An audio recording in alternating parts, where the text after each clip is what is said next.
Hey, welcome to colouring in lesson number 2 today.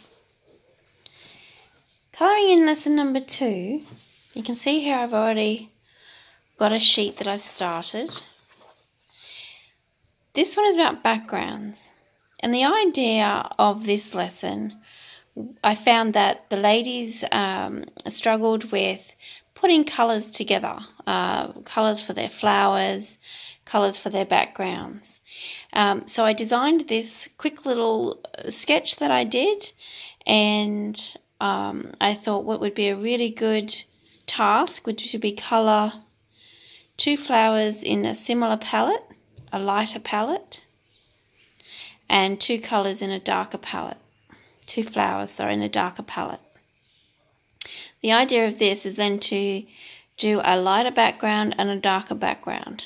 A lighter background and a darker background. So today I'm going to demonstrate doing the darker colour with a darker background.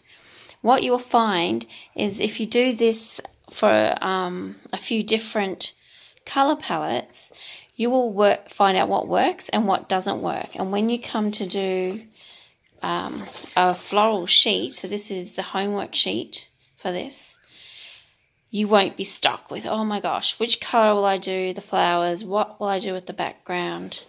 So you refer back to these background tasks and you think, you know what, I really like how this looks. This is my favourite one, but I've managed to get a pretty good balance there. What I have found that is really, really good is to get them wrong. If you're doing this project, this lesson, and it looks horrible, then that's a great thing, because that means that you know what not to do when you come to your good sheet or your good flowers in your nice book that you've got that you don't want to mess up. Then you know I'm not going to put that colour with that colour. Or you might see the page and you think, you know what, I would really like to try a burgundy flower, but I'm not sure what colour background.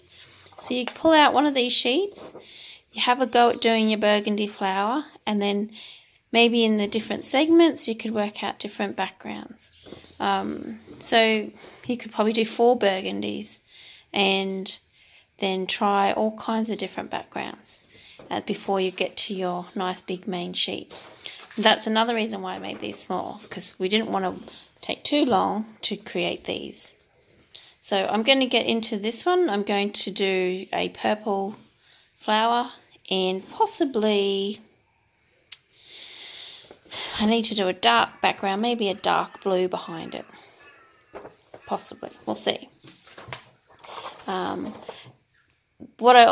got these sheets here from last week, because what I want you to do whilst colouring these flowers, I want you to use the methods that we've done here with your blending, going from your dark through to your light. I want you to do that on your flowers. So for this lesson, I want you to bring through onto this lesson. It's making sure that you get dark to light, and as well as the task today of doing 2 light coloured flowers and 2 dark coloured flowers, then the light and dark background. I've done a light background here, so I'm doing a dark one here. Okay, so let's get to it.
Okay, so there we have it, all finished and beautiful.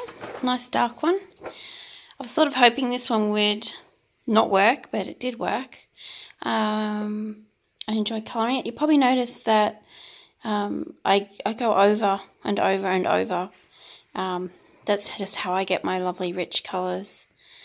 And I also added the dark from the background just through these 4 petals, just on the inside, to create a little bit of a shadow, to create a bit more depth. So by doing these sheets, you get a really good sense of what might work and what may not work. I wanted to point out, when I was colouring this, I wanted to point out I've gone dark to light in my background, but if you went light to dark, you will create a halo kind of effect behind the flower, which is also a really lovely effect that you can get.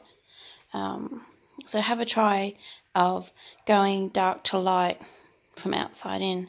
So yeah, I love the effect of this one. These colours just go beautifully together. I wanted to do this greeny, sort of browny, tawny green colour behind the yellow flower because it's more natural. So if you've got a bush that's got lots of flowers all over it, you can see if you do these nice light flowers and this lovely colour behind, the flowers will really stand out on the shrubs.